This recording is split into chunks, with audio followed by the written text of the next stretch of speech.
This edition of the Ridley Report is brought to you by nhliberty.org. Here's a sobering thought. What if the Democrats are planning to get beat in 2010 and 2012 by relatively pro-liberty candidates? What if that's just part of the plan? Those candidates, assuming they can make it to office, would attempt to slow federal growth and inflation. In the early Reagan administration, monetary policy was tightened thanks to Carter's Fed chairman, Paul Volcker. In the Republican Revolution of 1994, government growth did slow. These moves were good for the economy long term, but in both cases there was a public backlash to the initial plan.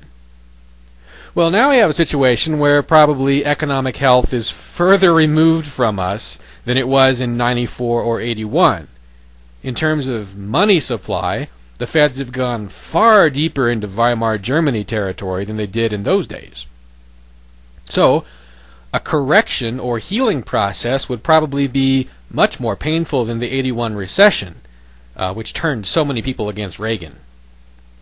Democrats and Fed bankers may be doubling the money supply in hopes that they can delay the real pain until the GOP, maybe a liberty-friendly version of the GOP, is in the saddle. Ken Gerbino said in early 2009 he believed the 2008 and 2009 bailouts would trigger a quick, fake boom, that it would be a paper boom, followed by, quote, the next horrible recession, unquote, in roughly mid-2012. Now, if that's true and history repeats, then we could theoretically expect a more sound money type guy to take over the Fed.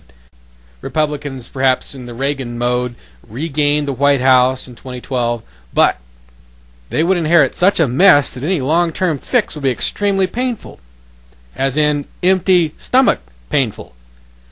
Then the Dems could point out, hey, look, under us, doubling the money supply, things were better. They may want to have a relatively pro-liberty candidate in the saddle making those long-term painful fixes that never get finished but do cause short-term pain. Then they can point to the pain and say, wow, look how bad things are under those greedy capitalists. Good thing that now they've been discredited forever and will never be in power again, yada yada.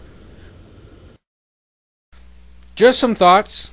If nothing else, it was an excuse to introduce you to Gerbino, whose articles are worth watching, as his early 2009 predictions seem to have been accurate.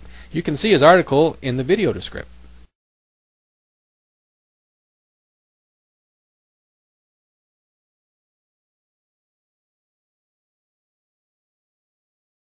This edition of the Ridley Report was brought to you by the New Hampshire Liberty Alliance at nhliberty.org. If you were to go to the State House and do this, then you would step on the toes of a Liberty Alliance member, because they're all over the place at the State House. They are there fighting for your freedom, and they need your help. Visit the New Hampshire Liberty Alliance at nhliberty.org and join them. Or maybe I should say, join us, because I am a member. nhliberty.org. By the way, if you haven't moved to New Hampshire yet, freedom is pretty.